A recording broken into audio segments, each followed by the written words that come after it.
नमस्कार मित्रांनो, माझं नाव सचिन दिलीप आहिरे आहे. मी VPM TMC लॉ कॉलेजचा स्टुडंट आहे, फर्स्ट इयर LLBचा. 26 नोव्हेंबर या दिवशी संविधान दिवस साजरा केला जातो. तो संविधान दिवस हा का साजरा केला जातो? भारताचं संविधान नेमकं काय आहे? हे सामान्य जनतेपर्यंत पोहोचतंय की नाही? याचं सुद्धा आपल्याला थोडंसं ज्ञान असणं गरजेचं आहे. मोस्टली असं बघायला गेलं तर सामान्य जनतेला भारतीय संविधानामधलं सुद्धा माहीत नाहीये, की भारताचं संविधान नेमकं आहे तरी काय? भारताचं संविधान हे भारतातील अ, सर्वोच्च कायदा आहे आणि हा कायदा भारतरत्न डॉक्टर बाबासाहेब आंबेडकरांनी बनवलेला आहे. 26 नोव्हेंबर 1949 रोजी हा जो कायदा आहे म्हणजे संविधान हा स्वीकारण्यात आला आणि 26 जानेवारी 1950 रोजी तो लागू करण्यात आला. त्यामुळे आपण भारतामध्ये दरवर्षी प्रजासत्ताक दिन साजरा करतो. भारतीय संविधानामध्ये मूळतः 395 अनुच्छेद आहेत. आता वर्तमान स्थितीमध्ये भारतीय संविधानामध्ये 470 पेक्षा अनुच्छेद आहेत. त्याच्यामध्ये 25 भाग आहेत. त्या 25 भागांमध्ये 448 कलमं आहेत आणि 12 अनुसूची आहेत. त्याच्यामध्ये 106 वेळा अमेंडमेंट झालेली आहे.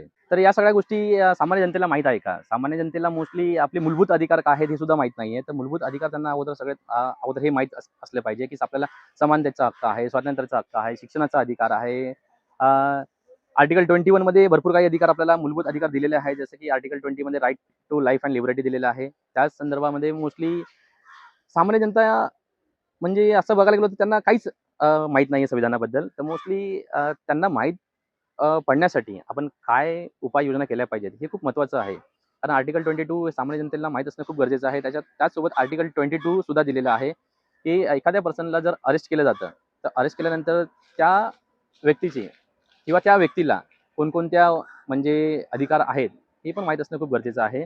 कारण बघा, एखाद्या व्यक्तीला जर अरेस्ट केलं गेलं, तर त्याला त्याच्या आवडीच्या वकिलाला भेटण्याचा अधिकार आहे. त्याला का अरेस्ट केलं जातंय हे सुद्धा माहीत असणं गरजेचं आहे.